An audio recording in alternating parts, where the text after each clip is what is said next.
এবং LinkedIn এ যদি profile না থাকে আমি আপনাদেরকে ইনসিস্ট করব যে আপনারা LinkedIn এ একটা প্রোফাইল খোলেন। LinkedIn হচ্ছে প্রফেশনালদের নেটওয়ার্ক। সেখানে আপনার প্রফেশনালদের সাথে কানেকশন তৈরি হবে। সো প্রফেশনাল এক্সেলেন্স এর জন্য অবশ্যই LinkedIn এ আপনার একটা স্ট্রং প্রেজেন্স থাকা জরুরি। যাই হোক আমরা মূল আলোচনায় যাই। আমরা এই যে সিরিজ, এই সিরিজে আমরা কথা বলছি মূলত সাফল্যের মূলনীতি নিয়ে। অর্থাৎ পৃথিবীতে কেন কিছু মানুষ অনেক বেশি সফল এবং কিছু মানুষ অনেক বেশি ব্যর্থ। সেইসব সাফল্য ব্যর্থতা নিয়ে প্রচুর গবেষণা হয়েছে। সো সেইসব গবেষণার ভিত্তিতে সাফল্যের কিছু মূলনীতি, সাফল্যের কিছু প্রিন্সিপাল সেই জিনিসগুলো ডিটারমিন করা সম্ভব হয়েছে যে এগুলো হচ্ছে সাফল্যের মূলনীতি। হ্যাঁ, এক্সেপশন অবশ্যই আছে। প্রত্যেকটা ক্ষেত্রেই এক্সেপশন থাকবে। বাট এক্সেপশন তো এক্সাম্পল না। আমরা জানি অনেক সোশ্যাল সায়েন্স বা বিহেভিয়ারাল সায়েন্সের প্রত্যেকটা থিওরিরই আবার এক্সেপশন আছে। প্রত্যেকটা থিওরিরই সমালোচনা আছে। সো সেগুলো একেবারে পিওর সায়েন্সের মতো আ মানে কনস্ট্যান্ট না যে সর্বাবস্থায় সেগুলো একই রকমই থাকবে। বাট মোটামুটি এটুকু আমরা বলতে পারি যে সাফল্য একটা বিজ্ঞান এ কারণে যে if you have the conditions you get the result. মানে আপনি এই একই কন্ডিশন যদি হয় তাহলে আপনি একই রকম ফলাফল পাবেন। যদিও কন্ডিশন বদলে যায়। কারণ আপনি এই একই ধরনের আ কর্মসূচির ভিতর দিয়ে গেলেও অনেক সময় কন্ডিশনটা বদলে যায়, সময় বদলে যায়। সে কারণে হয়তো একই পরিমাণ রেজাল্ট আসে না। যদি সময়টা বদলে যায়, কন্ডিশনটা যদি বদলে যায়। তাই না? যেমন ধরেন আপনি একই পদ্ধতিতে যদি চাষ করেন কিন্তু যে ফসলটা শীতের সময় হবে সেই ফসলটা কিন্তু গ্রীষ্মের সময় হবে না। যদিও আপনি একই রকম প্রক্রিয়াই ফলো করলেন। কারণ সময়টা ডিফারেন্ট। সো এ কারণে সাফল্যের বেলায়ও এই একই কথা প্রযোজ্য যে কিন্তু আপনি যদি একই রকম কন্ডিশন পান, তাহলে ফলাফল একই রকমই হবে। সো এনিওয়ে এখন কথা হচ্ছে যেটা সেটা হলো সাফল্যের মূলনীতি। সাফল্য মানে একটা হচ্ছে ব্যক্তিগত সাফল্য যে ব্যক্তি জীবনে আপনি সফল। আবার কিছু মানুষ আছে সে ব্যক্তি জীবনে অনেক সফল কিন্তু পারিবারিক জীবনে সে সফল না। পারিবারিক জীবনে সে অনেক অসফল, পারিবারিক জীবনে সে অনেক অসুখী। এরকম অনেক সিচুয়েশন আছে। আচ্ছা।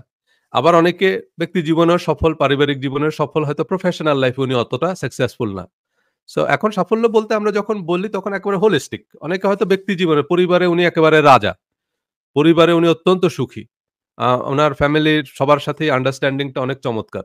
কিন্তু নানান রকমের অর্থ কষ্টে আছে। ওরকম ভালো জব পায়নি। ওরকম ভালো বেতন পাচ্ছে না। বা সময় মতো প্রমোশন পাচ্ছে না। তাইলে আমরা উনাকে যদি আপনি জিজ্ঞেস করেন যে আপনি কি সফল? উনি হয়তো এক কথায় নিজেকে সফল মনে করবেন না। কারণ হচ্ছে প্রফেশনাল লাইফ এ উনার অনেক অপ্রাপ্তি আছে। প্রফেশনাল লাইফ এ উনি অনেকের থেকে পিছিয়ে আছেন। সো সেইটা নিয়ে উনার মধ্যে নানান রকমের অনুযোগ থাকতে পারে। আবার অনেকে হয়তো প্রফেশনাল লাইফে অনেক আ ধনী ব্যবসায়ী, অনেক সফল ব্যবসায়ী। কিন্তু ওনার হয়তো ম্যারেজটা টিকে নাই। ওনার হয়তো আ শেষ পর্যন্ত সন্তান বা এই যে ফ্যামিলি মেম্বারদেরকে নিয়ে নানান রকমের অভিযোগ অনুজোনা অ অ অ অনুযোগ আছে। সেটা নিয়ে হয়তো উনার মধ্যে নানান রকমের অশান্তি আছে। সো সেই জিনিসগুলো আ আ হচ্ছে গিয়ে একটা বিষয়। সো হোলিস্টিক বিষয়। আবার অনেক সময় এখন সাফল্য আবার আরেকটা জিনিস আছে সেটা হচ্ছে জাতিগত।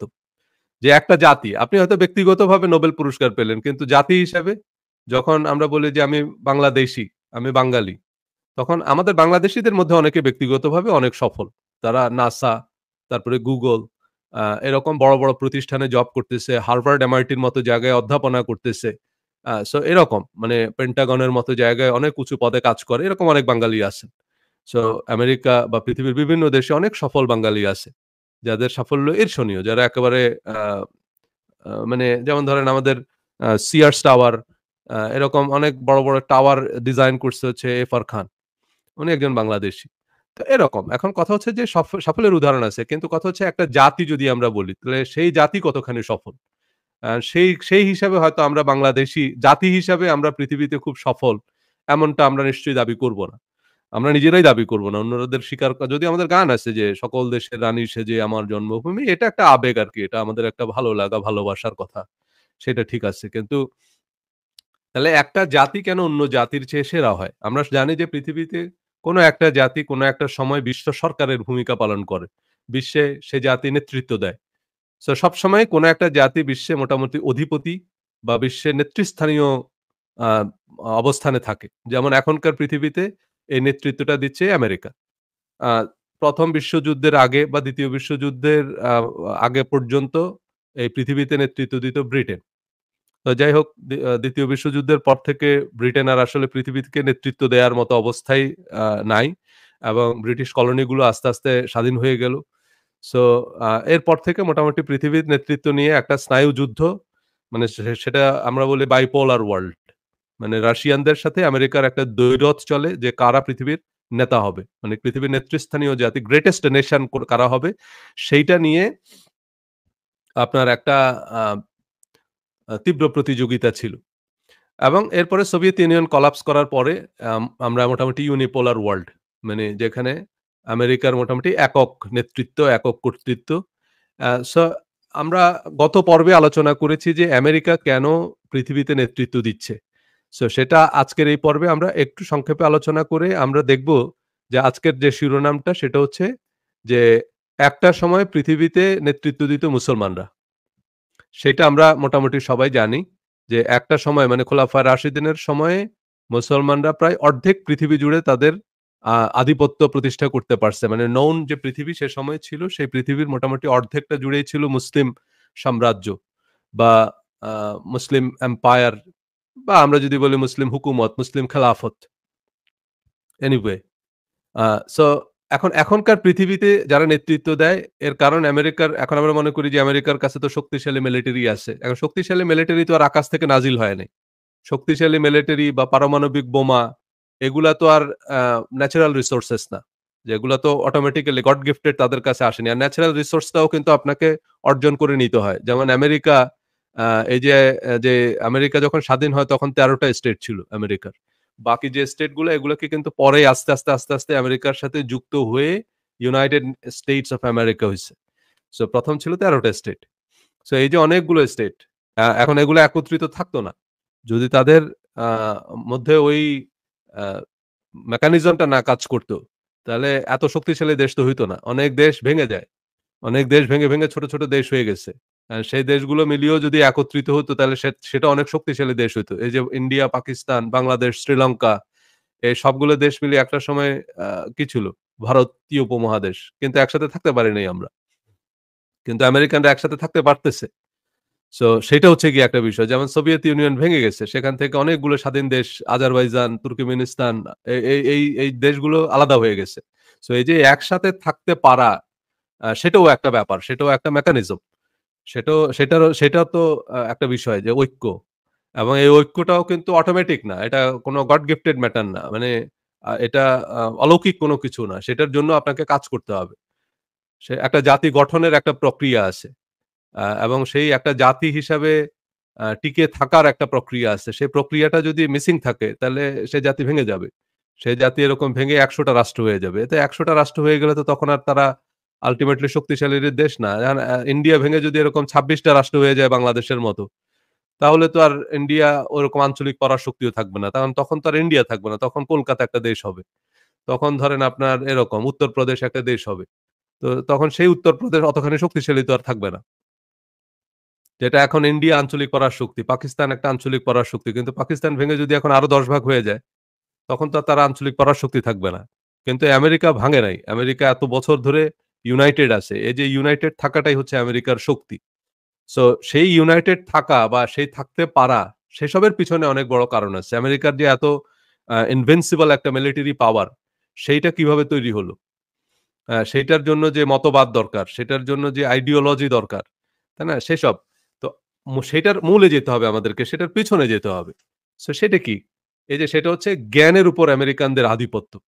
মূলত একটা জাতি পৃথিবীতে এই যে শ্রেষ্ঠ, পৃথিবীতে যে তাদের এই যে জাতি যখনই পৃথিবীকে নেতৃত্ব দিয়েছে, তাদের এই শ্রেষ্ঠত্বের পিছনে মূল কারণ যেটা, সেটা হচ্ছে জ্ঞানের উপরে আ তাদের আধিপত্য। তো একটা সময় মুসলমানরাও পৃথিবীতে নেতৃত্ব দিয়েছিল, তখন জ্ঞানের উপরে মুসলমানদের এই আধিপত্য ছিল। এবং এই কারণে করে কি কোন জাতিকেও যদি ধ্বংস করতে হয়, তাহলে সবার আগে আপনার সে জাতির শিক্ষা ব্যবস্থাকে ধ্বংস করে দিতে হবে। এটা হচ্ছে কোন জাতিকে ধ্বংস করার, কোন জাতিকে পরাস্ত করার ১ম পদক্ষেপ। সে জাতির শিক্ষা ব্যবস্থা সেগুলোকে যে শিক্ষা সেটা থেকে তাদেরকে ডিরেইলড করে তাদেরকে আপনার কুসংস্কারে ঢুকিয়ে দিতে হবে। অন্ধকার একটা জগতে ঠেলে দিতে হবে। আমরা বলি জ্ঞানই আলো। তো জ্ঞানের বিপরীত কি? অন্ধকার। অন্ধকার মানে হচ্ছে কুসংস্কার। এই কুসংস্কারের মধ্যে সে জাতিকে ডুবিয়ে দিতে হবে। তাইলে সেই জাতি যত বড়ই হোক, সে জাতির জনসংখ্যায় পৃথিবীর সবচেয়ে বড় নেশানো যদি হয়, কিন্তু তারা ভেড়ার পাল হয়ে থাকবে।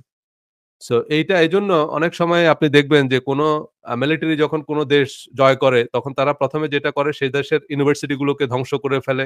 সেই দেশের লাইব্রেরি গুলোকে পুড়িয়ে দেয়। কারণ জ্ঞান যদি সেই জাতি থেকে দূরে সরিয়ে সেই জাতিকে যদি জ্ঞান থেকে দূরে সরিয়ে রাখা যায়, তাইলে আপনি খুব সহজেই সেই জাতিকে আপনি শোষণ করতে পারবেন, শাসন করতে পারবেন। সো সেটা আমি দেখাবো পরবর্তী পর্বগুলোতে আস্তে, আস্তে এই সিরিজে। সো ১ম কথা হচ্ছে যেটা সেটা হলো আমরা এই জিনিসটা গত পর্বেও দেখেছি। তারপরে আমি আজকে একটু আলোচনা করি। আমেরিকার যে শীর্ষস্থানীয় বিশ্ববিদ্যালয় সেটা হচ্ছে হার্ভার্ড বিশ্ববিদ্যালয়। হার্ভার্ড ইউনিভার্সিটির বাৎসরিক যে বাজেট প্রায় $4.৫ বিলিয়ন। হার্ভার্ডের অ্যানুয়াল বাজেট হচ্ছে $4.৫ বিলিয়ন। ১,০০০ মিলিয়নে ১ বিলিয়ন। সো আর আমাদের ঢাকা ইউনিভার্সিটির অ্যানুয়াল বাজেট হচ্ছে টেনে টুনে $১০০ মিলিয়ন। তার মানে ঢাকা ইউনিভার্সিটির সমান ৪৫ টা ইউনিভার্সিটির বাজেট হচ্ছে আমেরিকার একটা ইউনিভার্সিটির বাজেট। এবং এর মধ্যেও আবার আম কথা আছে।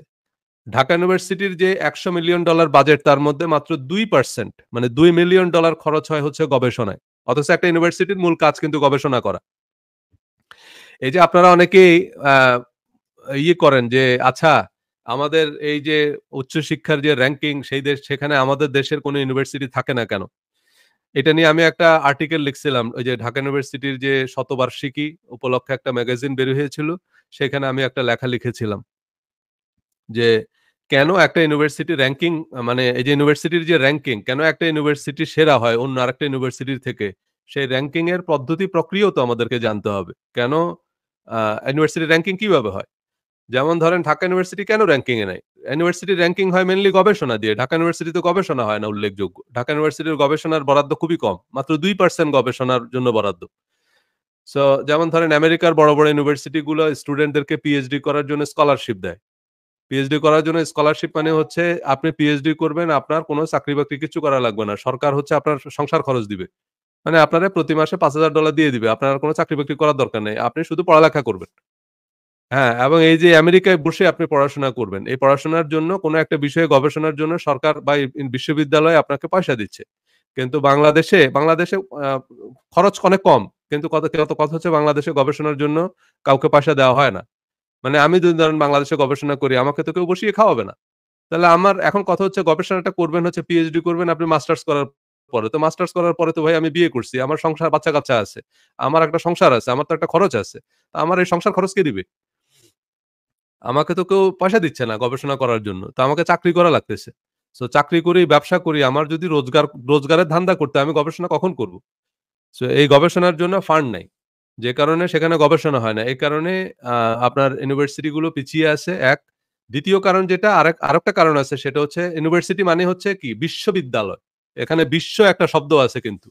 ইউনিভার্সিটি যেমন ধরেন আমি ঢাকা ইউনিভার্সিটিতে আসছি সেখানে সিলেটের লোক আছে, বরিশালের লোক আছে, চাঁপাইনবাবগঞ্জের লোক আছে, সারা বাংলাদেশের সব জেলার মানুষ আছে। তাহলে সেখানে এই যে আমার অন্যান্য জেলার মানুষের সাথে ইন্টারেকশন এর একটা সুযোগ হলো।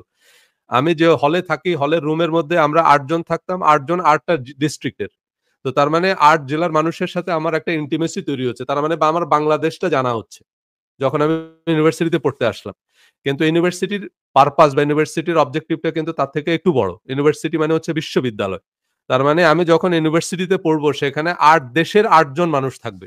একজন চাইনিজ থাকবে, একজন রাশিয়ান থাকবে, একজন অস্ট্রেলিয়ান থাকবে, একজন নিউজিল্যান্ডের থাকবে। তাহলে আমার পুরো বিশ্বটা সম্পর্কে জানা হবে। এটা হচ্ছে বিশ্ববিদ্যালয়ের পারপাস। তো এখন আমেরিকার ইউনিভার্সিটি গুলোতে এরকম সারা পৃথিবীর স্টুডেন্টরা পড়ে। এবং সেজন্যই ইউনিভার্সিটি, সেজন্য ইউনিভার্সিটি। কিন্তু বাংলাদেশের ইউনিভার্সিটিতে বাংলাদেশের স্টুডেন্ট ছাড়া আর কেউই পড়ে না। সেখানে বিদেশীরা পড়ে না। এখন বিদেশীরা কেন পড়ে না? বিদেশীদেরকে তো আর আপনি জোর করে বাংলাদেশে আনতে পারবেন না। বিদেশী একটা স্টুডেন্ট যেমন ধরেন আপনি আ উচ্চশিক্ষার জন্য নেপাল যান না কেন? আপনি উচ্চশিক্ষার জন্য কেন ইংল্যান্ড যাচ্ছেন? আপনি উচ্চশিক্ষার জন্য কেন আমেরিকায় যাচ্ছেন? কারণ প্রত্যেকটা মানুষ চিন্তা করে যে ভাই আমি পড়াশোনা শেষ করে যেন সেই দেশে আমি সেটেল করতে পারি। সেই দেশে আমি গ্রিন কার্ড নেব, সেই দেশে আমি একটা ভালো জব করব। সেই দেশে স্থায়ীভাবে বসবাসের একটা আকাঙ্খা স্টুডেন্টদের মধ্যে থাকে। যেখানে আমি উচ্চশিক্ষা নিব সেই দেশে যেন আমি একটা ভালো জব-টব করতে পারি। সো সেই সুযোগ আমেরিকায় আছে, ইংল্যান্ডে আছে বা ইউরোপে আছে। বাট বাংলাদেশে তো সেই সুযোগটা নাই। বাংলাদেশে একজন মানুষ বাংলাদেশে থেকে পড়ে বাংলাদেশে চাকরি-বাকরি করবে। এইটা একজন আমেরিকানের জন্য, একজন ইউরোপিয়ানের জন্য লোভনীয় না বা অর্থনৈতিকভাবে সেটা লাভজনক না। সে কারণেই আমেরিকানরা বাংলাদেশে পড়তে যায় না। এখন একটা ইউনিভার্সিটিতে পড়ে আমি যদি যেমন আমি ইউনিভার্সিটিতে পড়ছি ইন্টারন্যাশনাল রিলেশনস এ তাও। কিন্তু আমাদের পুরো ডিপার্টমেন্টের মধ্যে একটা ফরেন স্টুডেন্ট নাই। একটাও নেই। তো তাহলে কি হলো? কিন্তু আমি যদি এখন আমেরিকার কোনো একটা ইউনিভার্সিটিতে গিয়ে ভর্তি হই, আমি ওরে জিজ্ঞেস করব, "তুমি কোন দেশ থেকে?" "আমি থাইল্যান্ড থেকে।" "তুমি কোন দেশে?" "আমি চায়না থেকে।" "আমি কোরিয়া থেকে।" "আমি নিউজিল্যান্ড থেকে।" "আমি অস্ট্রেলিয়া থেকে।" "আমি ইতালি থেকে।" মানে আমি দেখতেছি যে আমার ব্যাচে যদি মোটামুটি ১০০ জন থাকে, এই ১০০ জন ৭০ টা দেশের নাগরিক। মানে এরা সেসব দেশ থেকে আসছে পড়তে। তাহলে আমার পুরো বিশ্বটা জানা হলো। এটা হচ্ছে বিশ্ববিদ্যালয় র্যাংকিং এর একটা অন্যতম আম বিবেচ্য বিষয়। যে আপনার এখানে ফরেন স্টুডেন্ট কত পার্সেন্ট আছে। ফরেন স্টুডেন্ট এবং ফরেন টিচার যদি এট লিস্ট ২০% না থাকে তাহলে সে ইউনিভার্সিটি র্যাংকিং এ জায়গা পাবে না। সো ঢাকা ইউনিভার্সিটির মানে বড় র্যাংকিং এ জায়গা না পাওয়ার পিছনে এটা একটা বড় কারণ। এটা কারণ না যে ঢাকা ইউনিভার্সিটির শিক্ষার মান খুব খারাপ। এটা মনে করার কোনো কারণ নেই। আপনি যদি ঢাকা ইউনিভার্সিটির সাথে আমেরিকার অনেক বড়, বড় ইউনিভার্সিটির অনার্স প্রোগ্রাম বা মাস্টার্স প্রোগ্রামের কম্পেয়ার করেন, সেক্ষেত্রে আমি বলব যে ঢাকা ইউনিভার্সিটির অনার্স প্রোগ্রামের মান কিন্তু ইউরোপিয়ান বা অন্যান্য ভালো, ভালো ইউনিভার্সিটির অনার্স প্রোগ্রামের মানের চেয়ে ভালো। কিন্তু ওভারঅল কারণ ইউনিভার্সিটি র‍্যাংকিং তো হবে গবেষণা দিয়ে। ফরেন স্টুডেন্ট এবং ফরেন টিচারদের রেশিও অনুযায়ী। সেই রেশিওতে আমরা পিছিয়ে আছি। সেজন্য আমরা র‍্যাংকিং এ জায়গা পাই না। এনিওয়ে আর আরেকটা বিষয় হচ্ছে যে বাজেট যেটা বললাম শুরুতেই। যে ঢাকা এই যে হার্ভার্ড ইউনিভার্সিটির বাজেট যে কারণে তারা ফরেন স্টুডেন্টদেরকে অ্যাট্রাক্ট করতে পারে। ফরেন স্টুডেন্টরা আমেরিকায় পড়তে আসে কারণ স্কলারশিপ নিয়ে আসে বিদেশি স্টুডেন্টরা। তো বিদেশি স্টুডেন্টদেরকে পড়ার খরচ দেয়। আ গবেষণার খরচ দেয়। এই যে হার্ভার্ড ইউনিভার্সিটির হচ্ছে আপনার এই ঢাকা ইউনিভার্সিটির বললাম ২% বাজেট। আর হার্ভার্ড ইউনিভার্সিটির গবেষণার জন্য বাজেট হচ্ছে ৩২%। মানে এই যে $৪.৫ বিলিয়ন এর মধ্যে ৩২% বাজেট হচ্ছে আপনার ও গবেষণায়। এই যে আমেরিকার আরেকটা শীর্ষস্থানীয় ইউনিভার্সিটি হচ্ছে Massachusetts institute of technology, MIT। তাদের ২০১৮ সালের $৩.৫ বিলিয়ন অপারেটিং এক্সপেন্ডিচার এর ৪৩% প্রায় $১.৫ বিলিয়ন খরচ করে স্পন্সরড রিসার্চ এবং ২৯% প্রায় $১ বিলিয়ন খরচ করে ইনস্ট্রাকশন এবং আনস্পন্সরড রিসার্চে। তাহলে আমরা সেই জিনিসগুলো দেখলাম যে তারা গবেষণায় প্রচুর পয়সা খরচ করে, প্রচুর ফান্ড আছে তাদের। এবং এই ফান্ডটা অবশ্য দেয় আমেরিকার বড়, বড় কর্পোরেশন। এই যে Microsoft বলেন এবং আমেরিকার প্রফেসরদেরকেও এখানকার কোম্পানিগুলো স্পন্সর করে। যেমন আমেরিকার যেকোনো ইউনিভার্সিটিতে যদি আপনি যান সেখানে যখন আপনি বড়, বড় প্রফেসরদের নামের আগে দেখবেন বিভিন্ন কোম্পানির নাম। যেমন ধরেন এই যে ফিলিপ কটলারের নাম শুনছেন। ফিলিপ কটলারের ডিজিগনেশন কি? উনি হচ্ছে Johnson and Johnson distinguished professor. এই যে জনসন অ্যান্ড জনসন হচ্ছে উনার স্পন্সর। মানে উনি শুধু প্রফেসর না, একটা কোম্পানি আবার উনাকে স্পন্সর করতেছে। এখন এই স্পন্সরটা কেন করে? উনার গবেষণায় যত পয়সা দরকার, মিলিয়ন, মিলিয়ন ডলার দরকার হয়। মানে উনার উনি যে বই লিখতেছে, মার্কেটিং এর উপর উনি এত বই লিখতেছে। এসব গবেষণার জন্য উনার প্রচুর পয়সা দরকার হয়। প্রফেসর মানে ইউনিভার্সিটি থেকে আপনারা ৳১,০০,০০০ বেতন দিবে, এটা দিয়ে তো আপনার সংসারই চলবে না। আপনি গবেষণা করবেন কি দিয়ে? তা আমাদের ইউনিভার্সিটির প্রফেসরদেরকে এরকম কোম্পানিগুলো স্পন্সর করে না। কিন্তু আমেরিকার কোম্পানিগুলো স্পন্সর করে। তারা যেটা করে যেমন ধরেন আপনি অনেক প্রফেসরের নামের আগে দেখবেন যে উনি হচ্ছে ফোর্ড ডিস্টিংগুইশড প্রফেসর।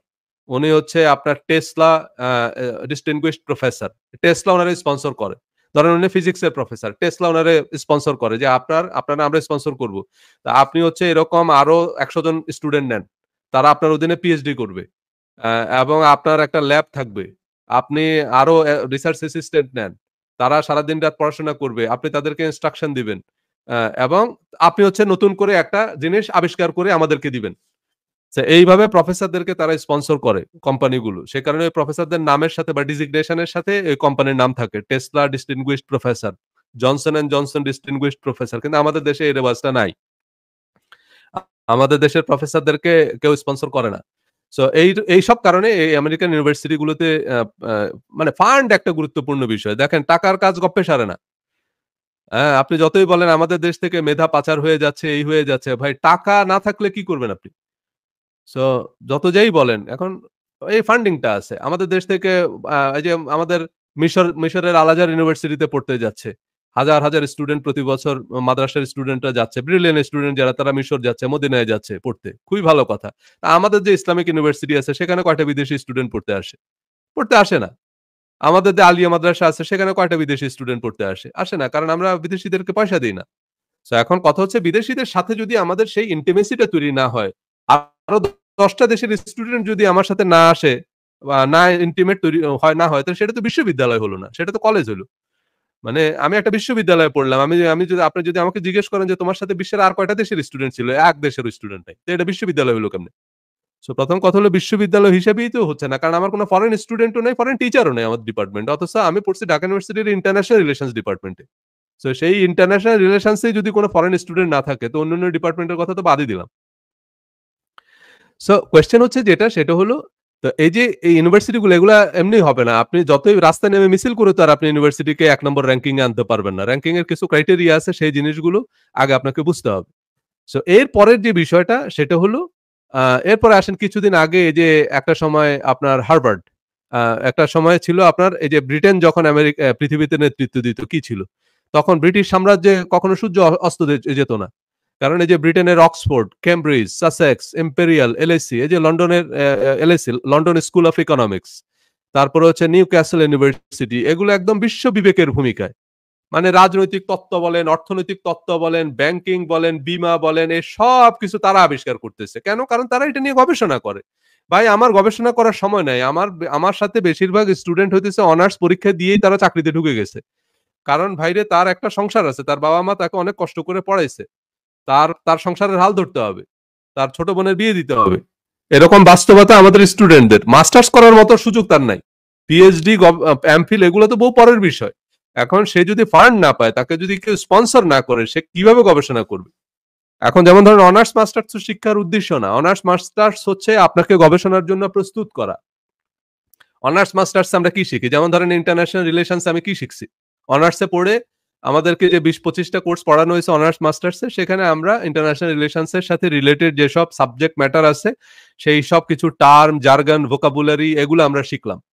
এইটা ঠিক আছে। এইটা বিভিন্ন ওয়ার্ল্ড ইভেন্ট সেগুলা কেন কিভাবে ঘটলো সেসব জানলাম। তো এখন আমি মোটামুটি প্রিপেয়ার হইলাম। এখন আমি হচ্ছে গবেষণা করব। এখন আমি বলব যে এই সমস্যাটা কেন হইলো? এখন এই সমস্যাটার সমাধানটা কি? ইসরায়েল ফিলিস্তিন কি সমস্যা? এখন এটার সমাধান কি? এটা নিয়ে আমি এখন গবেষণা করব। এটার কি সলিউশন হইতে পারে? কারণ আমি এখন মোটামুটি ঘটনাটার আদ্যোপান্ত জানলাম। এখন আমি এটা নিয়ে বসে চিন্তা ভাবনা করব। আরো বই পুস্তক পড়ব। রোহিঙ্গা সমস্যা এখন এইটার কি সমস্যা? আমি এখন এইটার কি সমাধান হইতে পারে সেটা নিয়ে বসে গবেষণা করব। আমি সেটুকু টার্ম জার্গনটা জানলাম যে একটা সমস্যা আছে। কিন্তু যখন গবেষণার সময় তখন তো ভাই আমার বাসা ভাড়ার চিন্তা করা লাগতেছে। আমার তো ভাই আমার বাতের ছেলের চিন্তা করা লাগতেছে। আমার তো ভাই স্কুলের বাচ্চার বেতনের চিন্তা করা লাগতেছে। তা আমি কখন গবেষণা করব? আমাকে যদি সরকার পয়সা না দেয় আমি গবেষণাটা কখন করব? সো আল্টিমেটলি আমার এই অনার্স মাস্টার্স পড়ে আর লাভ হলো না।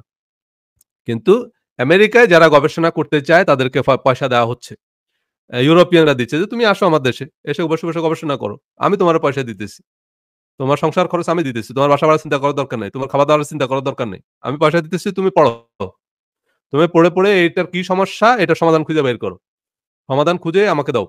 সে এই যে কথাগুলো, হ্যাঁ, এই যে একজন কমেন্ট করছেন যে মাস্টার্স চলাকালীন সময়ে ইতালি চলে আসছি। কেন? এটা পরিবারের জন্য। সো কথা হচ্ছে যেটা সেটা হলো জি, এই যে খোকন ভাই উনি আইন বিভাগে ছিলেন। এত যে আইন আইন ঢাকা বিশ্ববিদ্যালয়ের অত্যন্ত সমৃদ্ধ একটা বিভাগ। আপনি দেখেন আমাদের দেশ থেকে আইন পড়ার জন্য মানুষ কোথায় যায়? লন্ডনে যায়। মানে ব্যারিস্টার মানেই তো আপনি অবশ্যই লন্ডনে পড়াশোনা করছেন। তো আইন পড়ার জন্য আপনি কোথায় যাবেন? বিলেত যাবেন। এটা একেবারে কমন কনসেপ্ট। তা আমাদের দেশেও একটা আইন বিভাগ আছে। ধরেন ঢাকা বিশ্ববিদ্যালয়। কই সেখানে তো ইন্ডিয়া থেকেও কেউ আসে না। মানে ফরেন স্টুডেন্ট আপনি আ ধরেন আমেরিকানদের কথা বাদ দিলাম। নেপাল, ভুটান থেকেও তো আসবে। তাও আসে না। কারণ হচ্ছে আমরা তাদেরকে তো অ্যাট্রাক্ট করতে পারতেছি না। সো এই যে উনি লিখছে যে কোন বিদেশি টিচার তো দূরের কথা কোন বিদেশি ছাত্রও দেখি নাই। সো এখন কথা হচ্ছে যেটা সেটা হচ্ছে আ হ্যাঁ, সব দেশই প্রফেসর। তো দেশি প্রফেসর না আমাদের তো বিদেশি প্রফেসর লাগবে। তাইলে না সেখানে আমরা ভিন্ন কালচার সম্পর্কে জানবো। সেটার নামই তো বিশ্ববিদ্যালয়। সেটা যদি না হয় তাহলে তার সেটা বিশ্ববিদ্যালয় হলো না। আমরা জোর করে সেটাকে বিশ্ববিদ্যালয় বলতেছি। সো এট লিস্ট সেটা তো বিশ্ববিদ্যালয়ের তালিকায় আছে। র‍্যাংকিং নিয়ে এত অবসেসড হওয়ার দরকার নেই। সো মূল কথাটা হচ্ছে যেটা এবং সেটা শুধু বিশ্ববিদ্যালয়ের একার দোষ না। সেটা কিন্তু পুরা জাতির একটা অংশ। পুরো জাতির একটা অংশ। কারণ হচ্ছে ওই যে বিদেশি স্টুডেন্টরা তো আগে বাংলাদেশে যাওয়ার ডিসিশন নিতে হবে। সে যদি ভাই বাংলাদেশে না যায় তো ঢাকা ইউনিভার্সিটি তো আর একা দোষ না। যে আমি বিদেশি স্টুডেন্ট কেন অ্যাট্রাক্ট করতে পারতেছি না। আগে তো সেটার জন্য পাবলিসিটি করতে হয়। মানে নেশন ব্র্যান্ডিং, নেশন মার্কেটিং সেগুলো করতে হয় কিন্তু। এই যে টেলিভিশনে বিজ্ঞাপন দেয় ইনক্রেডিবল ইন্ডিয়া, ন্যাচারালি নেপাল। তারপরে হচ্ছে এই যে ভিজিট মালয়েশিয়া এগুলার বিজ্ঞাপন দেয় তো। তো আপনার ট্যুরিজম বলেন, এডুকেশন বলেন এগুলোকে প্রমোট করতে হলে আপনার সেই দেশেরও বিজ্ঞাপন দিতে হয়। দেশেরও মার্কেটিং করতে হয়। সো সেগুলো আমাদের বাংলাদেশ খুব ভালো একটা করতে পারতেছে বলে মনে হয় না। এনিওয়ে সো কথা হচ্ছে যেটা সেটা হলো এই যে একটা জাতির মানে উন্নতির পিছনে এই জিনিসগুলো গুরুত্বপূর্ণ। এখন সেটাকে আগা আপনি যদি আপনি আমরা রেজাল্ট চাই কিন্তু আমাদের প্রসেসটা জানতে হবে। যে আমি বললাম যে আমি আম চাই। তো আম তো ভাই আসমান থেকে নাজিল হবে না। আমাকে তো আগে আম গাছ লাগাইতে হবে। তো আমি রেজাল্ট চাইলে তো আমাকে একটা প্রক্রিয়ার ভিতর দিয়ে যেতে হবে। আমি যদি মনে করি যে আমরা পৃথিবীর সেরা হইতে চাই, তো সেরা তো ভাই আমরা আসমান থেকে সেরা হয়ে নাজিল হব না তো। আগে সেরা হওয়ার প্রক্রিয়াটা কি সেটা বুঝতে হবে। সো এখন আসেন এই যে আমেরিকায় আরেকটা বিষয় যেটা সেটা হচ্ছে আমেরিকায় কেন আসে? ওই যে যেটা আপনাকে বললাম যে আমেরিকায় কেন মেধাবীরা পড়তে আসে এটা শুধু এ কারণে না যে আমেরিকানরা পয়সা দেয়। এখন একটা ফরেন স্টুডেন্ট যখন কোন একটা বাইরের দেশে পড়তে যাবে, উনি ১ম এ এই জিনিসটা চিন্তা করবে যে আমি সেই দেশে প্রথমত সেটেল হইতে পারবো। এবং সেই দেশে আমাকে আমার দেশের আমি যে সুবিধাটা পাবো, নাগরিক সুবিধা যে সম্মানটা পাবো, আমাকে একই রকম সম্মান এবং একই রকম সুবিধা আমাকে দিতে হবে। কোন গ্লাস সিলিং সেখানে রাখা যাবে না। হ্যাঁ? এখন আপনি দেখেন আমাদের দেশে আ এই যে আমাদের দেশে কোন একটা বিদেশী গিয়ে যদি চাকরি নেয়, সেটা কিন্তু আমাদের সহ্য হয় না। যে ভাই বিদেশীরা কেন আমাদের দেশে এসে চাকরি করে? এটা আমাদের সহ্য হয় না। কিন্তু ইউরোপে বা আমেরিকায় এই কালচারটা তারা ডেভেলপ করছে। এই মাল্টিকালচারাল ইয়েটা তারা ডেভেলপ করছে। আ কথা হচ্ছে এখানে দেখেন Google এর মতো প্রতিষ্ঠানের সিইও একজন ইন্ডিয়ান। এখন আমেরিকার সব বড়, বড় কোম্পানির সিইও উচ্চ পদে সব হচ্ছে কি? Indian, Chinese. সো অনেক বড়, বড় প্রতিষ্ঠানের আপনার চিফ সায়েন্টিফিক অফিসার এরা ইন্ডিয়ান, চাইনিজ। তো মানে অথচ ইন্ডিয়ার সাথে আমেরিকার রীতিমতো ফাইট চলতেছে। মানে ইকোনমিক ফাইট আরকি। তারপর হচ্ছে চায়নার সাথে রীতিমতো আমেরিকার ফাইট চলতেছে। কিন্তু চাইনিজরা এসে আমেরিকার কোম্পানির অনেক বড়, বড় পদে বসে আছে। Doesn't matter. ভাই তোমার যোগ্যতা আছে, তুমি আমার প্রতিষ্ঠানের উঁচু পদে যাবা। কিন্তু বাংলাদেশের মতো এসব পলিটিক্স নাই। এখানে যোগ্যতা দিয়ে। তাহলে আপনি যদি বাংলাদেশ থেকে আপনি আমেরিকায় আসেন, আপনি পড়েন, আপনার যদি যোগ্যতা থাকে আপনি কর্পোরেশনের সিইও হবেন। ডাজন্ট ম্যাটার আপনি আমেরিকা থেকে আসছেন, আপনার গায়ের রং কেমন, আপনার যোগ্যতা থাকলে আপনি সে জায়গায় যাবেন। সো এটা হচ্ছে গিয়ে বিষয়। যার যোগ্যতা আছে তাকে কদর করবেই। Google এর তারপরে এই যে আমাদের বাংলাদেশীরা অনেকে কিন্তু ইউরোপ, আমেরিকা অনেক বড়, বড় পদে আছে। না এরা সোশ্যাল মিডিয়ায় নাই যে কারণে আপনারা অনেকে উনাদেরকে চিনেন না। কিন্তু নাসায় বলেন, আপনার পেন্টাগনে বলেন অনেক উঁচু, উঁচু পদে বাঙালিরা আছে। ভালো, ভালো পদে আছে। সো এদের সোশ্যাল মিডিয়ায় স্ট্যাটাস দেওয়ার মতো সময় নেই। যে কারণে আমরা এদেরকে চিনি না। এটা ঠিক আছে। কিন্তু উনারা অনেক বড়, বড় সফল ব্যবসায়ী আছে। এসব ব্যবসায়ীরা আবার ওই জ্যাকসনাইটে এসে বিভিন্ন সভা সমিতি করে না, সে কারণে উনারা অত পরিচিত না। কিন্তু অনেক, অনেক বড়, বড় ব্যবসায়ী আছে। ইভেন আপনি বুঝবেনও না যে উনি বাংলাদেশী। কারণ ওনারা আমাদের মতো এসব কমিউনিটিতে মিশে না আরকি। ওনারা ওই বড়, বড় ব্যবসায়ীদের সাথেই মিশে। কিন্তু এরকম অনেক সফল বাংলাদেশী আছে। আ তো আ কথা হচ্ছে যেটা সেটা হলো আপনার যদি যোগ্যতা থাকে আপনি এখানে এক্সপোজার পাবেন। এটা হচ্ছে গিয়ে বিষয়। কিন্তু আমরা সবাই জানি জ্ঞানই আলো। কিন্তু সেই আলোয় আমরা কতখানি আলোকিত হচ্ছি বা আমাদের আলোকিত মানুষরা কতখানি আলো ছড়াতে পারছে। আমাদের দেশে এই আপনার এই ফতুয়ার শিকার হবেন আপনি কিছু একটা করতে গেলে অথবা রাজনীতির শিকার হবেন। সে কারণে এরা একটা সময় গিয়ে ত্যক্ত বিরক্ত হয়ে চলে যায় ইউরোপে। যে ভাই আমার এখানে অন্তত ফতুয়ার উৎপাত নাই। আমার এখানে মানে কয় দিক সামলাবেন আপনি? আপনি একটা কিছু করতে যাবেন বাংলাদেশে এই আওয়ামী লীগ বলবে একদিকে, বিএনপি বলবে আরেকদিকে। মানে আওয়ামী লীগ সাপোর্ট দিলে বিএনপি বিরোধিতা করবে। বিএনপি সাপোর্ট দিলে আওয়ামী লীগ তার বিরুদ্ধে যাবে। মানে কোয়েশ্চেন পলিটিক্স। তারপরে আবার আরেকটা আছে হলো এই ফতুয়াবাজ গ্রুপ। মানে তাদের সাথে না মিললে তারা আপনারে কাফের ফতুয়া দিবে, মুরতাদ ফতুয়া দিবে। এই যে YouTube, Facebook এগুলো যদি বাংলাদেশে জন্মাইতো, এই কোম্পানিগুলা বাংলাদেশে জন্মাইলে এগুলার পরিণতি আপনার ডেস্টিনি হলমার্কের মতো হইতো। আমি লিখে দিতে পারি আপনাকে। এগুলা ফেল করতো, এগুলার উদ্যোক্তারা জেল খাটতো। আমি সেটা নিয়ে আরেকটা বই লিখছি আমার মগের মুল্লুকের অর্থনীতি। এটা আমার একটা বই আছে আপনারা এই বইটা রকমারি থেকে কালেক্ট করে পড়তে পারেন। আমি ইনসিস্ট করব আপনাদেরকে। বাংলাদেশের অর্থনীতিতে যে হরিলুট চলতেছে এই কথাগুলো হয়তো অনেকেই বলতে পারবে না। আমি যে মগের মুল্লুকের অর্থনীতি বইয়ে যে কথাগুলো আলোচনা করছি, এই আলোচনাটা অনেকেই করতে পারবে না। অনেকেই এটার সাথে একমত হইলেও অনেক বড়, বড় অর্থনীতিবিদরা এই কথাগুলোর সাথে একমত হইলেও তারা এই বই লিখতে পারবে না। বাংলাদেশে বসে অন্তত লিখতে পারবে না। সো আ এইটা কিন্তু এইজন্য বলতেছি যে এই বইটা পড়া উচিত সবার। তাহলে আপনি বুঝতে পারবেন যে বাংলাদেশের অর্থনীতিতে যে নৈরাজ্য চলতেছে সেই নৈরাজ্যের পিছনে আসলে কারণটা কি? সো কথাটা হচ্ছে যে আমাদের এইটা একটা বড় সমস্যা আমাদের দেশের। যে আমরা আমাদের ইয়েগুলো করতেছি না। তা আমরা এই যে ফতোয়াবাজি আরেকটা গুরুত্বপূর্ণ জিনিস। আমরা দিনকে দিন যেন মূর্খতার অন্ধকারে তলিয়ে যাচ্ছি। ধর্মান্ধ ফতোয়াবাজ, রাজনৈতিক দুর্বৃত্ত আর তাদের অন্ধ মোসাহেবদের হাতে জাতির বিবেক বন্দী। সত্যিকারের জ্ঞানী গুণী মেধাবীরা সেখানে অনাকাঙ্ক্ষিত, অপ্রয়োজনীয়, উপেক্ষিত। এক অদ্ভুত উটের পিঠে চলছে স্বদেশ। তাই না? মেধাবী লোকদেরকে কেউ সহ্য করতে পারে না। আপনি দেখবেন এই সরকারে, প্রশাসনেও যারা একটু ব্রিলিয়ান্ট, ব্যাস শুরু হয়ে গেল তার পিছনে। আপনি পত্রিকায় যত এই খবর পড়েন, এই আমার মেইনলি মগের মুল্লুকের অর্থনীতি বইটা, এটা আর আরেকটা নাম দেয়া যেত, এটা হলো মবের মুল্লুক, মব।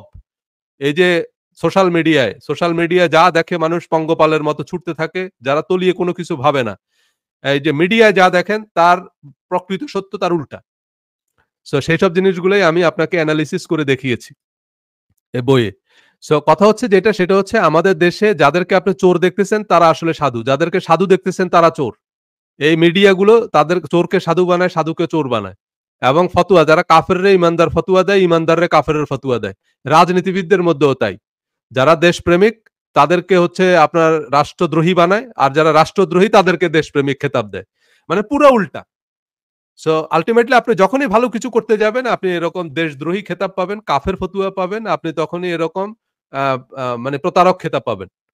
সো এইটা হচ্ছে গিয়ে আমাদের দেশের অর্থ ব্যবস্থায়, বা আমাদের দেশে কেউই এজন্য তারা পরে শেষ পর্যন্ত চলে আসে। ঢাকা ইউনিভার্সিটিতে অনেকে চাকরি করতে গেছে। আমেরিকা থেকে পড়াশোনা করে বাংলাদেশে গেছে চাকরি করতে। ঢাকা ইউনিভার্সিটিতে টিকতে পারেনি। পরে চলে আসছে। এরকম বহু প্রফেসরের ঘটনা আছে। একটু মেধাবী যারা, একটু ব্রিলিয়ান্ট যারা, তারা চাকরি-বাকরির ইন্টারভিউ দিয়ে চাকরি পায় না। কারণ ঢাকা ইউনিভার্সিটিতে প্রফেসর হিসাবে সবচেয়ে বেশি দুর্নীতি হয় হচ্ছে প্রফেসর নিয়োগে। এর কারণ হচ্ছে অন্তত বিসিএস পরীক্ষায় তো অনেকগুলো ফিল্ট্রেশন প্রসেস আছে। মানে সেখানে আপনার প্রিলিমিনারি পরীক্ষা দিতে হবে। তারপরে রিটেন পরীক্ষা, অনেকগুলো বিষয়ে রিটেন পরীক্ষা হয়, ভাইভা হয়। তারপরে সাইকোলজিক্যাল টেস্ট হয়। অনেকগুলো প্রসেস আছে। মানে এতগুলো প্রসেসে দুর্নীতি করা একটু ডিফিকাল্ট আরকি। তার দুর্নীতি যে বিসিএস এর নিয়োগে হয় না তা না। একটু ডিফিকাল্ট। বাট বিশ্ববিদ্যালয়ে নিয়োগে একেবারে হরিলুট। মানে একেবারে খামখেয়ালি। এর কারণ হচ্ছে বিশ্ববিদ্যালয়ে কোনো রিটেনও হয় না, ভাইভাও হয় না, কিছুই হয় না। মানে বিশ্ববিদ্যালয়ে শিক্ষক নিয়োগের জন্য যে সার্কুলার দেওয়া হয় সেটাও জাতীয় পত্রিকায়, বড় কোনো পত্রিকায় সার্কুলার দেয় না। মানে আপনি কোন একটা বিভাগের জন্য একজন প্রফেসর নিবেন। কিন্তু সেটার জন্য আপনারা পত্রিকায় দেখবেন কোন সার্কুলার নেই। মানে এইটা তারা গোপনে এমনভাবে সার্কুলার দিবে, ওই যারে নিয়োগ দেওয়া হবে শুধু সেই জানে। যে আজকে সার্কুলার দেওয়া হইছে, একজনই এপ্লাই করে, একজনেরই নেয়। মানে আমার ব্যাচেই যে ফার্স্ট হইছে, আমার আমার যে ফ্রেন্ডটা ফার্স্ট হইছে, সে আমার খুব ভালো বান্ধবী। সে এখন একটা স্কুলে পড়ায়। শিক্ষক নিয়োগ হইছে, সে খবরই পায় নাই। মানে আমাদের ডিপার্টমেন্টে প্রফেসর নেওয়া হবে, মানে শিক্ষক নেওয়া হবে আরকি। মানে কবে নিয়োগ হইছে, কবে সার্কুলার হইছে। এখন যে ধরেন অনার্সে ফার্স্ট হইছে, অবশ্যই তার একটা ডিজায়ার থাকে যে সে শিক্ষক হবে ডিপার্টমেন্টে। এটা তো তার অবশ্যই ডিজায়ার থাকে। এবং সে অবশ্যই যখন নিয়োগ আ মানে দেওয়া হবে, মানে সার্কুলার দেওয়া হবে, তখন সে অবশ্যই এপ্লাই করবে। এপ্লাই করলে সে হয় কোয়ালিফাই করবে, না চাকরি পাবে বা পাবে না। কিন্তু তাকে আমি যখন জিজ্ঞেস করলাম যে, তুই কোন সময় এপ্লাই-ট্যাপ্লাই করিসনি?" বলল যে, কখন মানে শিক্ষক নেওয়া হইছে সে খবরই আমি পাই নাই।" মানে তারা এমন সিক্রেটলি, তাইলে দেখেন সে ডিপার্টমেন্টে ফার্স্ট হইছে। কখন শিক্ষক নিয়োগ করা হইছে সে এই খবরটাও পায় নাই। সে আবেদনই করতে পারেনি। তাহলে ইউনিভার্সিটির শিক্ষক নিয়োগ কিভাবে হয় সেটা তো আন্দাজ করতে পারলেন। সে ফার্স্ট হয়, সে সবসময় শিক্ষক হয় না। এইটা আমাদের ভুল ধারণা। অনেক আছে থার্ড ক্লাস পায়। সেও ঢাকা ইউনিভার্সিটির টিচার হয়ে বসে আছে। সো রাজনৈতিক বিবেচনায় এই শিক্ষকদের মধ্যেও এই পলিটিক্স গুলো আছে, সাদা দল, নীল দল। তারা এইসব বিবেচনায় শিক্ষক নিয়ে নেয়। মানে ঐসব পলিটিক্যাল কনসিডারেশন এ, পলিটিক্যাল কানেকশন এ, এবং রেজাল্টও তাই। ওই রেজাল্টও যে ফার্স্ট ক্লাস হয়, সেকেন্ড ক্লাস হয়। কারণ টিচাররাই যে আমাদের মানে ঢাকা ইউনিভার্সিটির মানে রেজাল্ট তো ন্যাশনাল ইউনিভার্সিটির মতো হয় না। ঢাকা ইউনিভার্সিটির রেজাল্ট হয় হচ্ছে যেই শিক্ষক প্রশ্ন করবে উনিই খাতা দেখবে। যে মানে যে শিক্ষক পড়ায়, যে কোর্সটা যে শিক্ষক পড়ায় উনিই কিন্তু আপনার প্রশ্ন করবে। এবং উনিই খাতা দেখবে, উনিই নাম্বার দিবে, এবং এটার কোনো চ্যালেঞ্জ ব্যালেঞ্জ নাই। উনি যে নাম্বার দিবে এটাই চূড়ান্ত। তাহলে ধরেন আমার যে শিক্ষক উনি আমারে পড়ায়, উনি আমারে খুব ভালো করে চিনে, এবং উনি প্রশ্ন করবে, উনি আমারে বলে দিতে পারে যে এই ৪ টা প্রশ্ন করব আমি। তুমি এই ৪ টা প্রশ্ন পড়ে আইসো। আচ্ছা, এই ৪ টা প্রশ্ন করব, আমি যাই লিখি খাতা উনি দেখবে। উনি যদি আমার 80% মার্কস দিয়ে দেয়, কারো ঠেকানোর কিছু নাই। সো এই কারণে আল্টিমেটলি ওই কে ফার্স্ট ক্লাস ফার্স্ট হবে এটাও আগে থেকে ডিসাইড করা যায়। সো এখন আমরা হয়তো মনে করি যে না, একজন শিক্ষক হবে নৈতিকতায় একেবারে আ হিমালয় পর্বতের মতো। উনি কি এরকম অনৈতিক কাজ করবে কিনা? এটা প্রত্যাশিত। বিশ্ববিদ্যালয়ের শিক্ষকদের কাছ থেকে এটা প্রত্যাশিত। যে কারণে বিশ্ববিদ্যালয়ের শিক্ষকদের কোনো হাজিরা খাতা নাই। মানে বিশ্ববিদ্যালয়ের শিক্ষকদের কিন্তু কোনো হাজিরা খাতা নাই।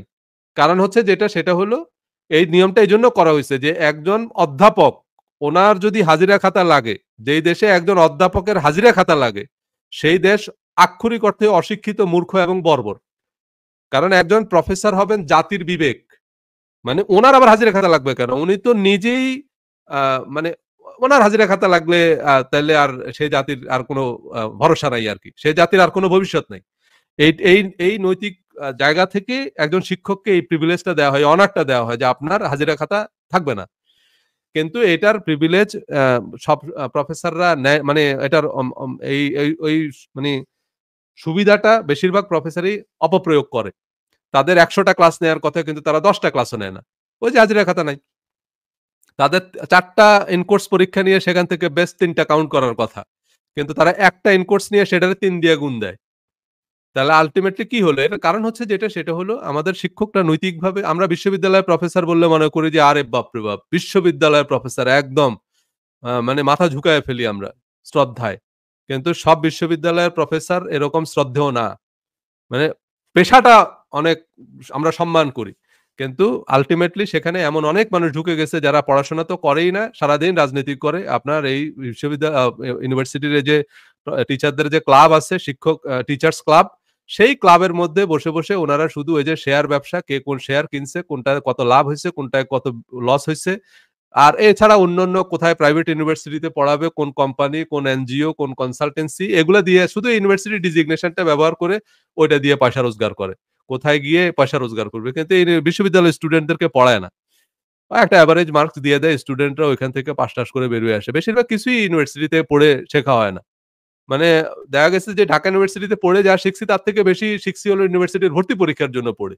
মানে ভর্তি পরীক্ষার জন্য যা পড়তে হইছে ওতেই অদ্দূর শেখা হইছে। কিন্তু অনার্স মাস্টার্স করে অত শেখা হয়নি। কারণ টিচাররা পড়ায় না। এটা সত্যি কথা। কারণ খুব কম শিক্ষক আছে যে আপনি হয়তো উল্লেখ করতে পারবেন যে এই একজন শিক্ষক আছে খুবই সিনসিয়ার। ১০০ জনের মধ্যে ২ জন পাবেন ঐরকম সিনসিয়ার টিচার। সো এইটা হচ্ছে গিয়ে বিষয়। এগুলো খুবই দুর্ভাগ্যজনক একটা জাতির জন্য। আচ্ছা, এখন আসেন আমরা পড়াশোনা করি না। হ্যাঁ? অথচ এই যে দেখেন পবিত্র কোরআনে ১ম যে শব্দটা নাজিল হইছে সেটা কি? ইকরা, পড়ো। তাই না? পড়ো তোমার প্রভুর নামে যিনি তোমাকে সৃষ্টি করেছেন।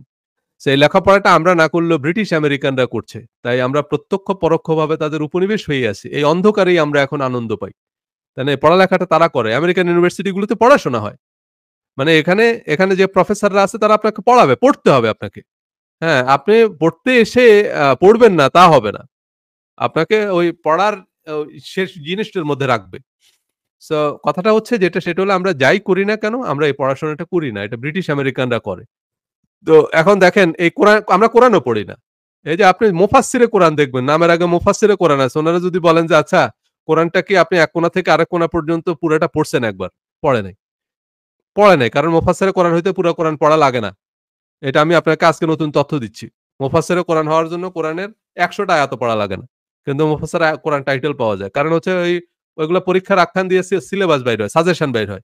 ওই সাজেশনেই ১০০ টা আয়াত আছে এবং ওগুলো একেবারে খুব কমন আয়াত আরকি। মানে যেগুলো আমাদের মাসলা মাসাইলের সাথে রিলেটেড, নামাজ, রোজা, হজ, যাকাত, যেগুলো আমাদের স্কলারদেরকে আমরা সচরাচর প্রশ্ন করি, এইসব প্রশ্নের সংক্রান্ত উত্তর আছে কোরআনে ১ থেকে ১৫০। ১ থেকে ১৫০ আয়াত আছে যেগুলা নামাজে, রোজা, হজ, যাকাত এগুলোর সাথে রিলেটেড। এই যে ১-১৫০ আয়াত এগুলাই সাজেশন, এগুলাই পড়বেন আপনি। এগুলা পড়লে এগুলা থেকেই পরীক্ষায় আসবে। এগুলা পরীক্ষা দিয়েই আপনি ফার্স্ট ক্লাস পেয়ে যাবেন।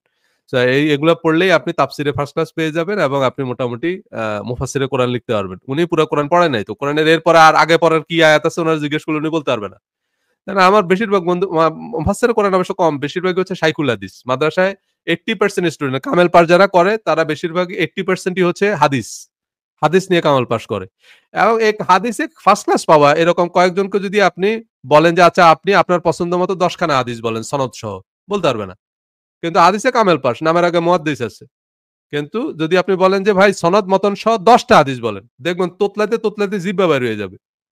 সো কিন্তু এমনি এসে ধমক দিবে কিন্তু যে আপনি হাদিস শাস্ত্রের কি জানেন? আপনি হাদিস নিয়ে কথা বলেন। আমি আমি জানি আমি মানে হাদিস নিয়ে কে কতদূর কি জানে এগুলো আমার খুব ভালো জানা আছে। আমার বেশিরভাগ ফ্রেন্ডরাই এখন অনেকে যারা মাদ্রাসা লাইনে পরে রয়ে গেছে এরা মুহাদ্দিস। আর আমরা যারা প্রাইভেটে গিয়েও পরীক্ষা দিছে মানে প্রাইভেটে গিয়ে আমরা পরে পরীক্ষা দিতাম আরকি যে ইউনিভার্সিটিতে পড়ার পাশাপাশি প্রাইভেটে গিয়েও যারা আমরা পরীক্ষা দিয়েছি হাদিসে তারাও সবাই ফার্স্ট ক্লাস পাইছে। মানে হাদিসে ফার্স্ট ক্লাস পাওয়া সোজা। একদম সহজ। এজন্য সবাই হাদিস নেয় কামেলে। মানে অল্প কয়টা হাদিস পড়লে ৫০ টা হাদিস পড়লে আপনি কামেলে ফার্স্ট ক্লাস পাবেন। এবং এই হাদিস এগুলো আপনি যদি মোটামুটি আরবি পড়ে এটার অর্থ বুঝতে পারেন, তাহলে আপনার ৫০ টাও পড়া লাগবে না। এমনি যেয়ে পরীক্ষা দিলে ফার্স্ট ক্লাস পাবেন। সো মানে এখন মানে এটা হাদিসের অনুবাদ আছে আর কিছু টিকা টিপ্পনী লিখতে হয়। আর আ প্রত্যেকটা হাদিসের পরীক্ষায় কয়েকজন রাবীর নাম লিখতে হয় এবং সব পরীক্ষায় আবু হুরায়রা, হযরত আয়েশা এরকম ৫-৭ জন রাবীর নাম মুখস্থ করলে একেবারে আপনি ক্লাস 8 থেকে শুরু করে মাস্টার্স পর্যন্ত সব পরীক্ষায় আপনি যদি ১০ জন রাবীর নাম মুখস্থ করে জীবনী পড়ে রাখেন, সব পরীক্ষায় এই ১০ জন রাবীর নামই আসবে। ঘুরাইয়া ফিরাইয়া এই হযরত আয়েশা, হযরত আবু সাঈদ খুদরি এই ১০ জনের জীবনী ঘুরাইয়া ফিরাইয়া আসে ক্লাস 8 থেকে মাস্টার্স পর্যন্ত। আর বিখ্যাত কতগুলো হাদিস আছে এগুলাই প্রত্যেক পরীক্ষায় আসে। এগুলা কামেল পাস করার আগে এগুলা মানুষের কণ্ঠস্থ মুখস্থ হয়ে গেছে। ইন্নামাল আমালু বিন্নিয়াত এটা সব পরীক্ষায় আসে। সব বুখারী শরীফ পরীক্ষায়ও আসে। এটা আরেক পরীক্ষায়ও আসে, সব পরীক্ষায় আসে। সো এরকম কিছু কমন হাদিস আছে এগুলো পড়েই পাস করা যায়। কিন্তু এমনিতেই আপনি যদি উনারে এর বাইরে জিজ্ঞেস করেন পারবে না। সো কথা হচ্ছে যেটা সেটা হলো আ যে ডাবিয়ান সহ অনেকের রাতে ঘা লাগবে আজ। তবে তাহলে জাতীয় বিশ্ববিদ্যালয় তো অনেক ভালো। যাই হোক জাতীয় বিশ্ববিদ্যালয়ে আমি পড়িনি ভাই। জাতীয় বিশ্ববিদ্যালয়ের কথা বলতে পারব না।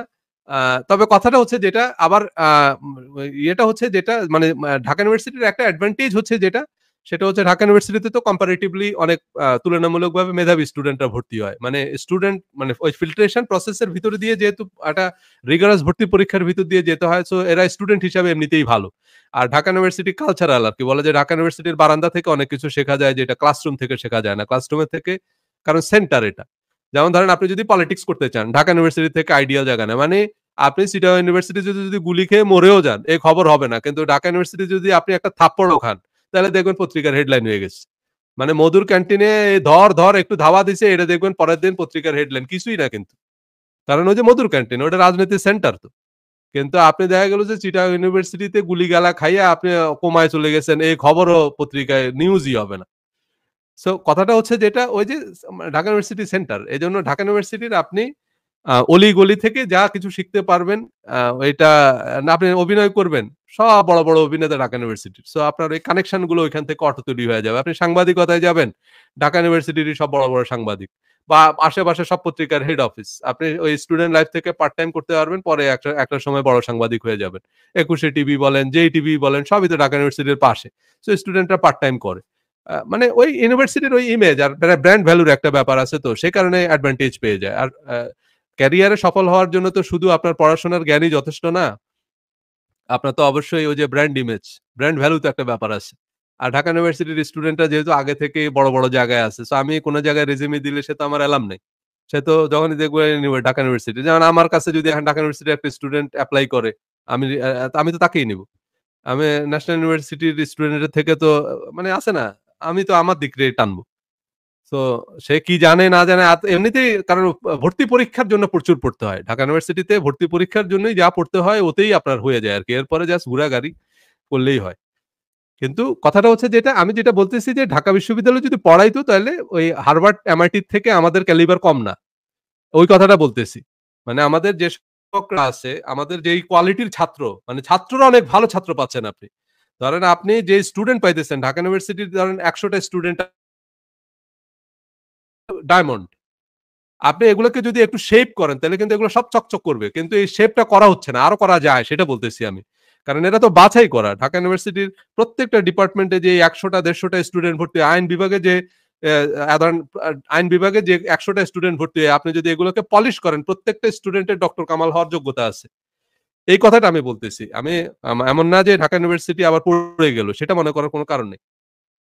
যদি সেইভাবে পলিশ করা হয়। কিন্তু কথা হচ্ছে সেইটা করা হয় না। সেটা করা হয় না কারণ শিক্ষকদেরকে সেই পরিমাণ পয়সা দেওয়া হয় না। ঢাকা ইউনিভার্সিটির শিক্ষকদেরও বেতন অনেক কম।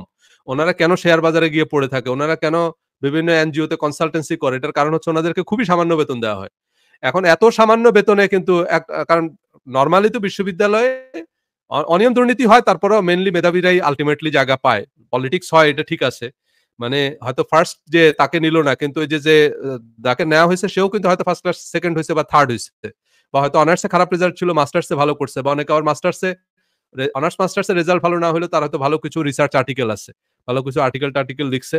সেসব কারণে আরকি। যাই হোক সেটারও তো একটা রিজন আছে, একটা ব্যাখ্যা আছে। বাট কোয়েশ্চেন হচ্ছে যেটা যে আরো ভালো কিছু করা সম্ভব হতো যদি আপনার ফান্ডিংটা পাওয়া যেত। যদি শিক্ষকদেরকে সেইভাবে বেশি বেতন দেয়া যাইত তাহলে হয়তো উনারা শেয়ার বাজারে দৌড়াইতো না। তখন হয়তো উনারা ওইভাবেই স্টুডেন্টদের পেছনে সময় দিত। তাইলে আরো অনেক আউটপুট পাওয়া যাইত। তাইলে আমরা হার্ভার্ড, এমআইটির লেভেলের অন্তত কাছাকাছি যাইতে পারতাম।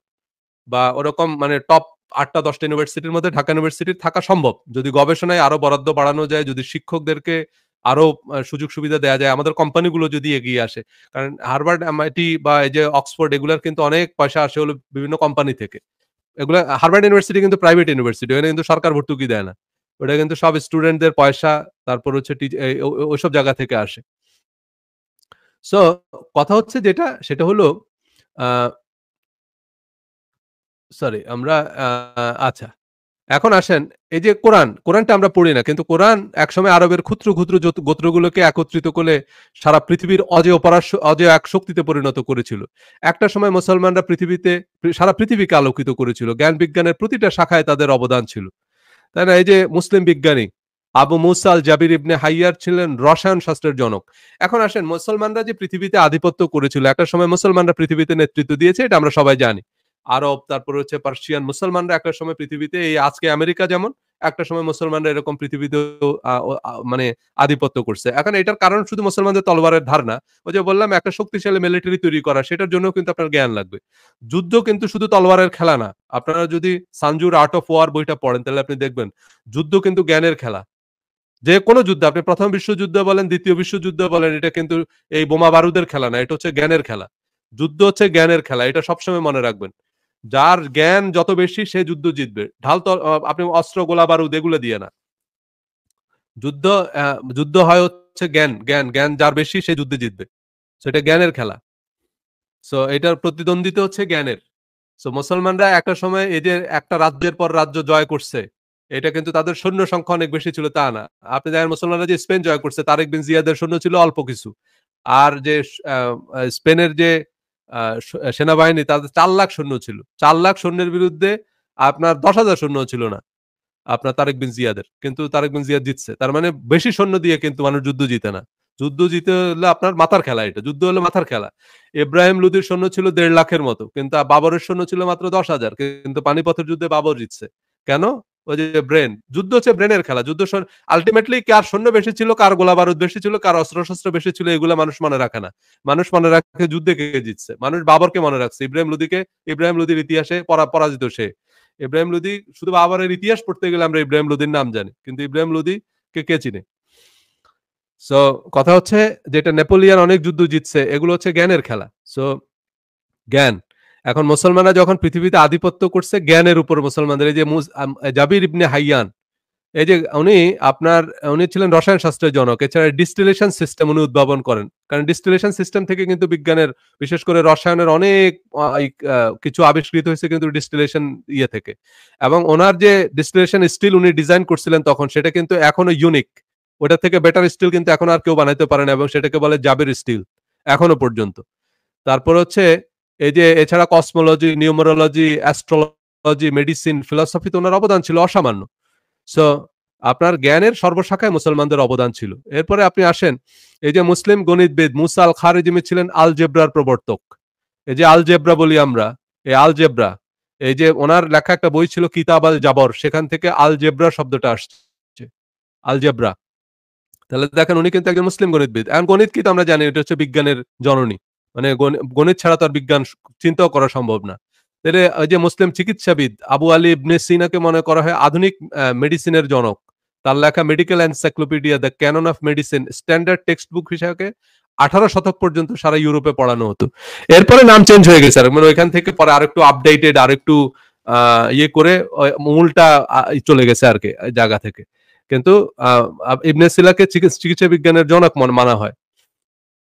তারপরে আসেন আপনি এই যে মুসলিম গণিতবিদ, জ্যোতির্বিজ্ঞানী, পদার্থবিদ হাসান ইবনুল হাইথামকে principle of optics and visual perception এর অসামান্য উদ্ভাবনের জন্য ফাদার অফ মডার্ন অপটিক্স হিসেবে মানা হয়।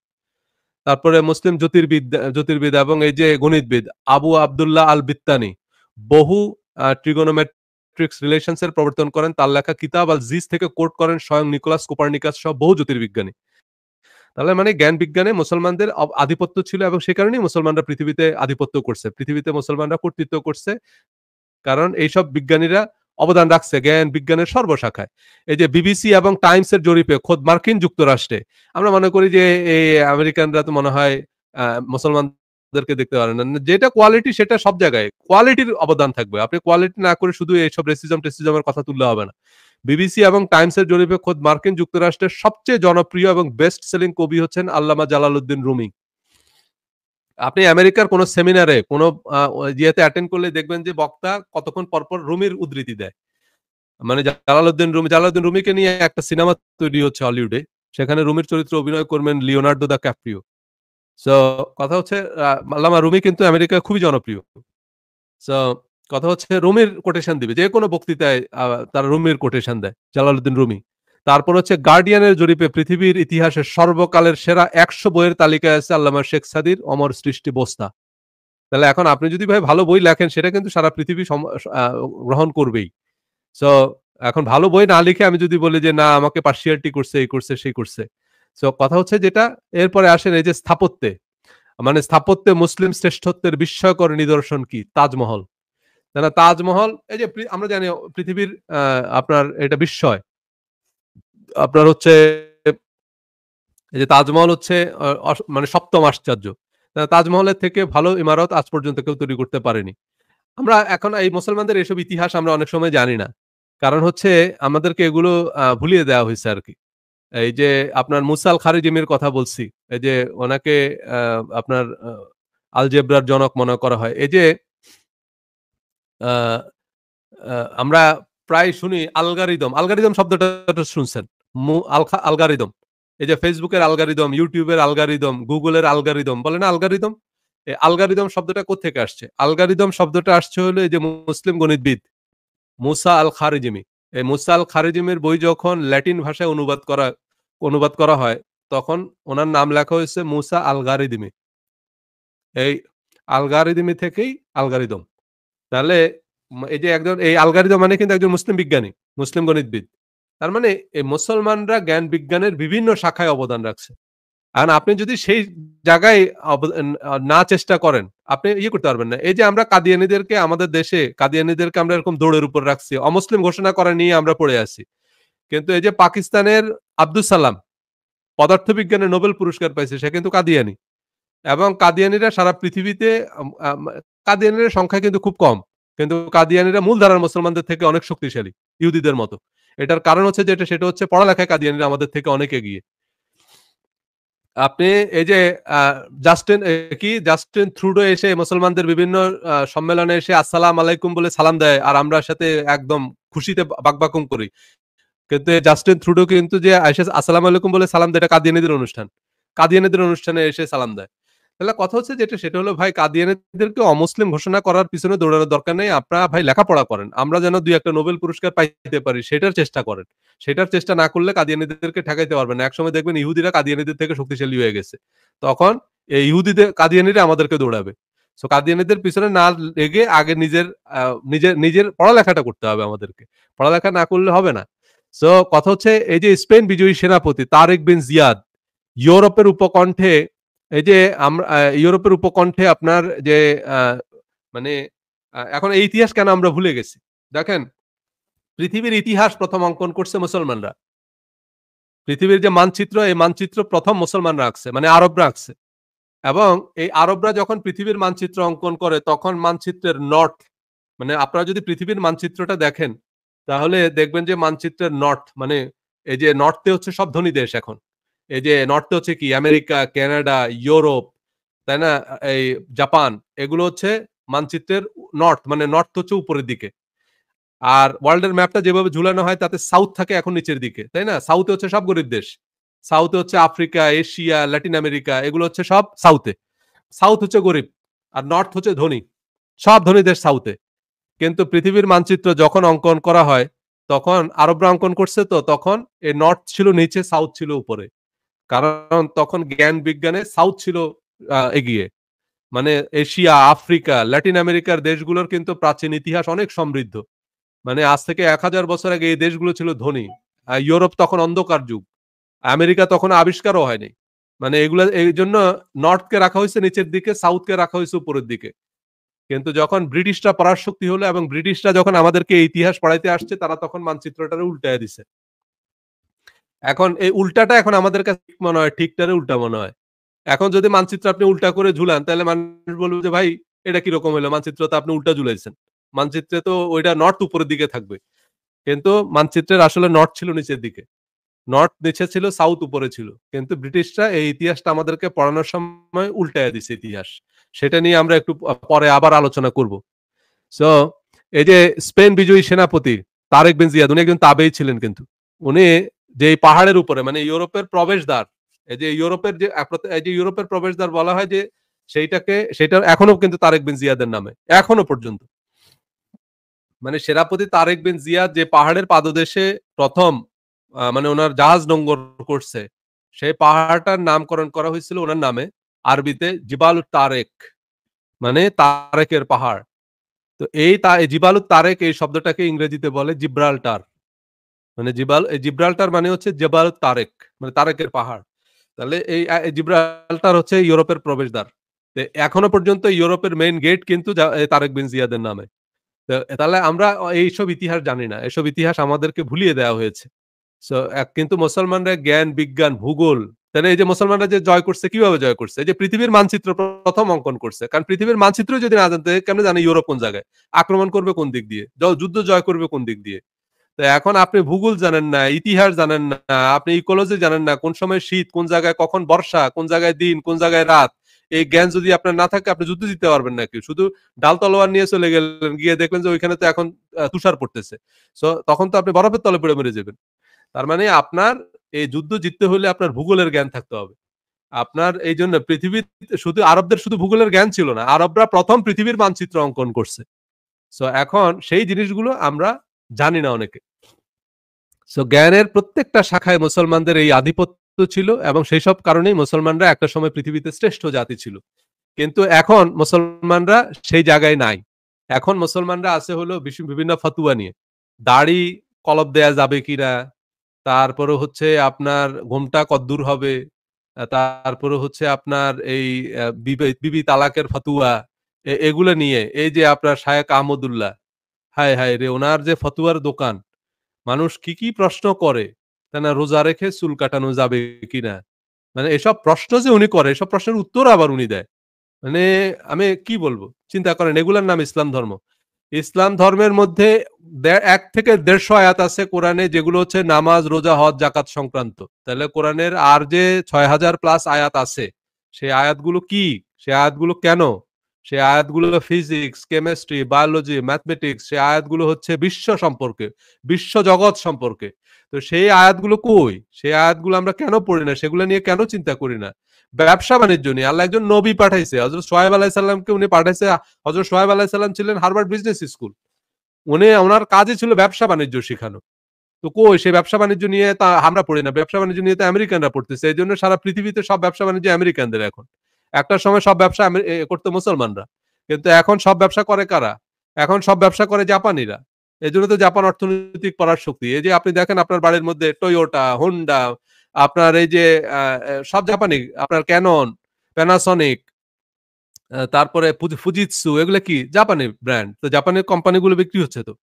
তারপরে এই যে কোরিয়া, কেন আপনার কোরিয়ান Samsung, এই যে Hyundai, তো এইসব কোম্পানির প্রোডাক্ট সারা পৃথিবীতে বিক্রি হয়। আমাদের একটা প্রোডাক্ট বলেন তো যেটা সারা পৃথিবীতে বিক্রি হয়? বা মুসলিম জাহানের একটা প্রোডাক্ট বলেন, যেগুলো সারা পৃথিবীতে বিক্রি হয়? তো এখন আপনার যদি এই মার্কেটের উপরে, ব্যবসার উপরে যদি আপনার আধিপত্য না থাকে, আপনি মিলিটারি কি দিয়ে বানাবেন? সো কথাটা হচ্ছে যেটা, সেটা হচ্ছে আমাদেরকে অথচ কোরআনে কি ব্যবসা-বাণিজ্য নাই? বোখারী শরীফের মধ্যেও তো একটা অধ্যায় আছে কিতাবুল বুয়ু, ব্যবসা-বাণিজ্য অধ্যায়। তো কই আমাদের ব্যবসা কই? আমরা ব্যবসারে বলি ধান্দা। আমরা যারা ব্যবসা করে তাদেরকে আমরা বলি প্রতারক, বাটপার। ব্যবসার বেসিক প্রিন্সিপলই আমরা জানি না। যে কারণে কেউ একজন একটা কথা বলে দিল আর আমরা তার পেছনে ছুটতেছি।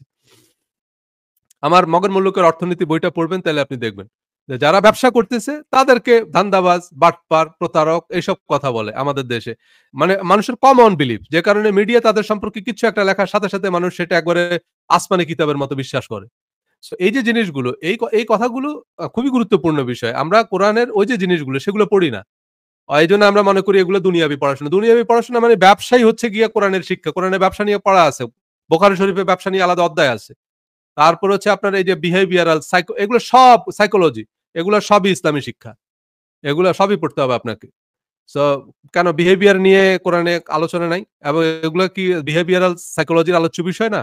অবশ্যই আলোচ্য বিষয় এবং সেগুলোর ইলাবোরেশন, সেগুলোর এক্সপ্লেনেশন আপনি পাবেন বিহেভিয়ারাল সাইকোলজিতে। সো সেগুলো আপনাকে পড়তে হবে। এখন সেগুলো আমরা পড়ি না। সেগুলোকে আমরা দুনিয়াবি পড়াশোনা মনে করি। কিন্তু সেগুলো আমেরিকান ইউনিভার্সিটি গুলো পড়ায়। সাইকোলজি নিয়ে যেই সব লেভেলের উচ্চতর গবেষণা আছে, কই আমাদের একজন মুফাসসিরে কোরআনকে জিজ্ঞেস করেন তো এসব টার্ম জার্গনই তো উনি শুনে নাই। অথচ কোরআনে কি বিহেভিয়ারাল সাইকোলজি আ নিয়ে আলোচনা আছে না? আছে তো। সো সেগুলো নিয়ে তো দিনরাত গবেষণা করতেছে আমেরিকান সাইকোলজিস্টরা। সেগুলো নিয়ে তারা কি করতেছে, মানুষ কেন কি আচরণ করে। কিন্তু আমরা হাসাহাসি করি। মানুষের বিভিন্ন রকমের মানসিক সমস্যা হয়, আমরা ডাক্তারের কাছে যাই না। বা এরপরে বলে যে আমেরিকায় পাগলের ডাক্তার সবচেয়ে বেশি। আমেরিকায় পাগলের ডাক্তার আমেরিকানরা বুঝে যে আমার এখন সাইকোলজিস্ট এর কাছে যাইতে হবে। কিন্তু বাংলাদেশে একটা লোক ল্যাংটা হয়ে রাস্তায় না বাইর হওয়ার আগ পর্যন্ত তারে কেউ ডাক্তারের কাছে নেয় না। মানে সুইসাইড করার পরে তখন বুঝে যে আরে ডাক্তারের কাছে নিলে হয়তো ভালো হইতো। কিন্তু তার আগ পর্যন্ত কেউ তারে পাগলও মনে করে না, কেউ তাকে ডাক্তারের কাছে নেয়ার দরকারও মনে করে না। কিন্তু আমেরিকানদের মন খারাপ থাকলেও তারা ডাক্তারের সাথে কনসাল্ট করে যে আমার তো মন খারাপ থাকার কথা না। মন খারাপ থাকবে কেন আমার? সো কি প্রবলেম? তখন সাথে সাথে তাকে ডাক্তার প্রেসক্রিপশন দেয় যে আপনি বাইরে যান, আপনি জগিং করেন, আপনি ক্লাবে যান, আপনি ইয়ে করেন, আম আপনি আড্ডা মারেন। আপনি আস্তে আস্তে পার্টিতে যান, এই করেন, সেই করেন। মানে ডাক্তার তাকে পুরো রুটিন ধরায় দিবে। যে এগুলো করেন ঠিক হয়ে যাবে আপনার, মন ভালো হয়ে যাবে। সো আপনি ডিপ্রেসড থাকবেন। এটা যে একটা রোগ এটাই তো আমাদের দেশের মানুষ বুঝে না। সো কথাগুলো হচ্ছে যেটা সেটা হলো যে আমাদেরকে পড়াশোনা করতে হবে। পড়াশোনা দিয়েই একটা জাতি সেরা হয়। একটা জাতি পড়াশোনা না করে আপনি যুদ্ধ তো জিততেই পারবেন না। আপনার সংখ্যা সমরাস্ত্র যাই থাকুক, আপনার যদি জ্ঞানের উপরে আধিপত্য না থাকে, আপনি যত সমরাস্ত্রই থাকুক, আপনার কাছে নিউক্লিয়ার বোম তো আছে। পাকিস্তানের কাছে তো নিউক্লিয়ার বোম আছে।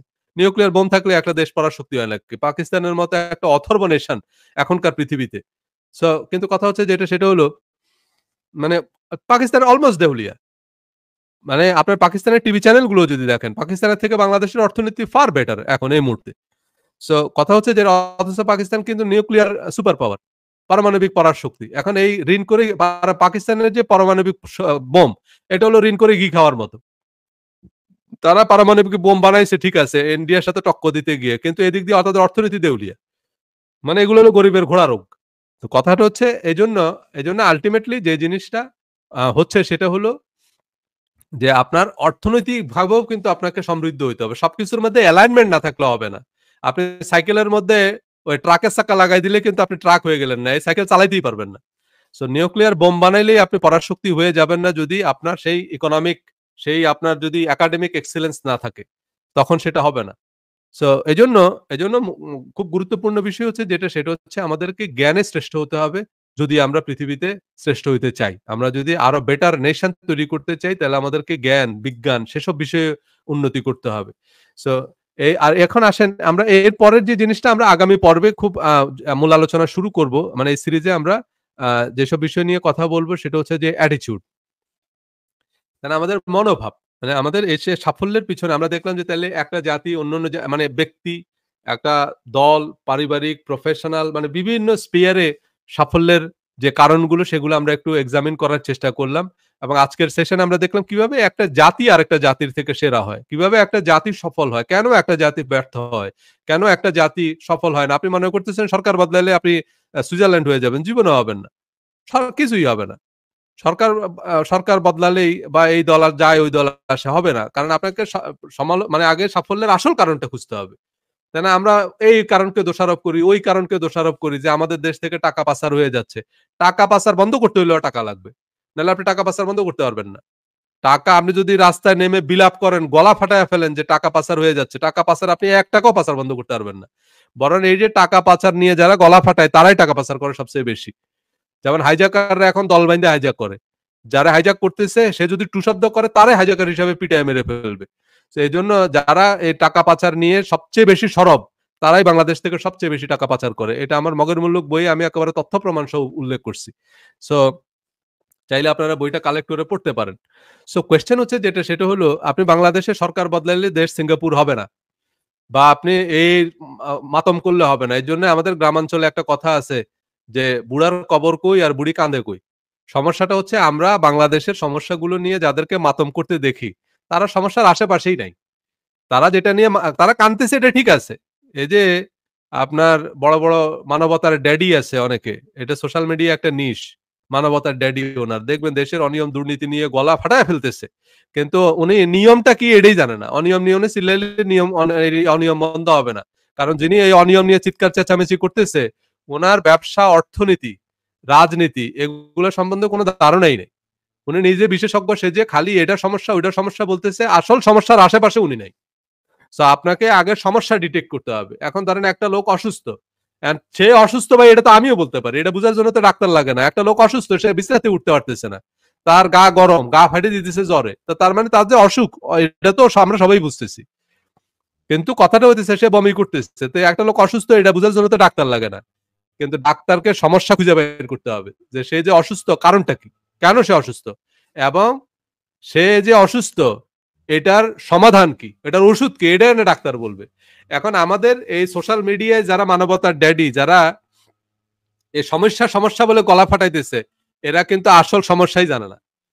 এরা মনে করতেছে এই হইতেছে, ওই হইতেছে। কারণ কি করিলে পরে সমস্যাটার সমাধান হবে সেটা তারা জানে না।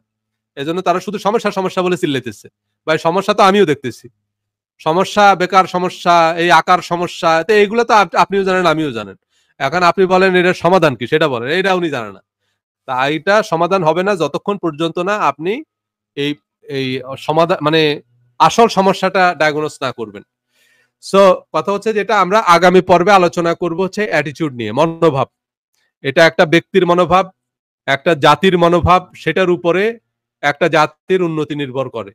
অনেক লিমিটেশনস নিয়েও মানুষ উইন করতে পারে যদি তার মনোভাব সঠিক থাকে। আবার অনেক প্রাচুর্য নিয়েও কিন্তু মানুষ জীবনে ব্যর্থ থাকতে পারে যদি মানুষের এই ইয়েটা না থাকে, অ্যাটিটিউড যদি ঠিক না থাকে। সো এই অ্যাটিটিউডটা কি, কিভাবে অ্যাটিটিউড আমাদের সাফল্যের ভিত্তি হিসাবে কাজ করে ফাউন্ডেশন। মানে আপনি সাফল্যের যত বড় ইমারত দেখতেছেন, একটা ২০ তলা বিল্ডিং দেখতেছেন, এই ২০ তলা বিল্ডিংটা দাঁড়িয়ে আছে ফাউন্ডেশনের উপর। ফাউন্ডেশন যদি না থাকে তাহলে এই বিল্ডিংটা কাত হয়ে পড়ে যাবে। এই বিল্ডিং আপনার আশ্রয় তো হবে না, এই বিল্ডিং আপনার জন্য মৃত্যু ফাঁদ।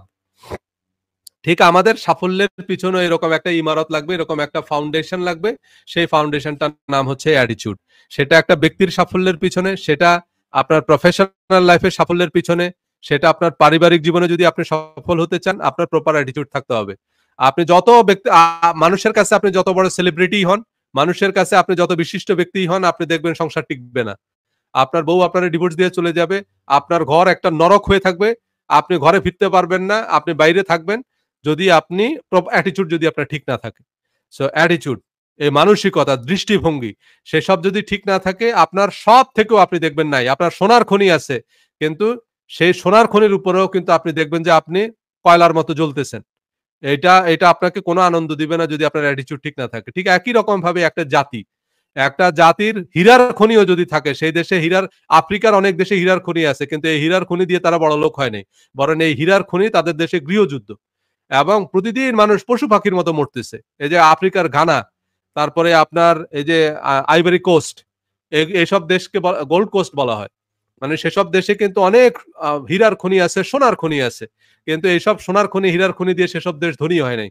বরং এসব হীরার খনি, সোনার খনি তাদের জন্য কাল হইছে।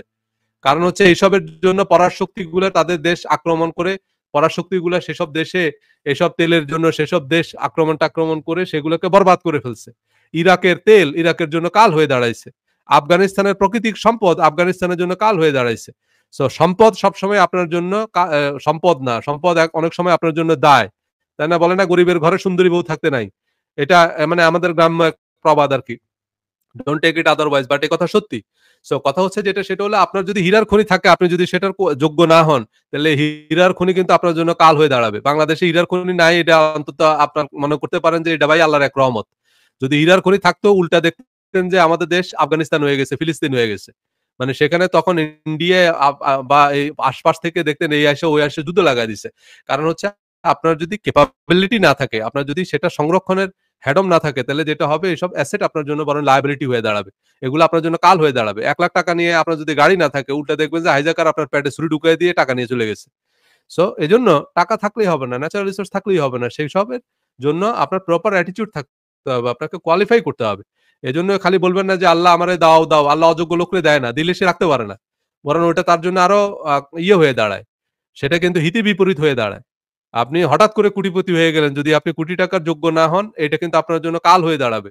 এটা আপনাকে ধ্বংস করে ফেলবে। শেষ পর্যন্ত at the end of the day you will end up in the jail. আপনি হঠাৎ করে অনেক টাকার মালিক যদি হয়ে যান। সো এজন্য যেটা দরকার প্রসেস এর ভিতর দিয়ে আমাদেরকে যেতে হবে। উই হ্যাভ টু হ্যাভ মানে হ্যাঁ, সো এই যে জিনিসগুলো এগুলো হচ্ছে গিয়ে বিষয়। তো আমরা আগামী পর্বে ইনশাআল্লাহ মানসিকতা নিয়ে কথা বলব। আ সো আজকে তাহলে আমরা এখানেই শেষ করব। আপনাদের সবার জন্য শুভ কামনা থাকলো। আপনাদের সকলের সুস্বাস্থ্য, সাফল্য এবং দীর্ঘায়ু কামনা করে আজকের মতো বিদায়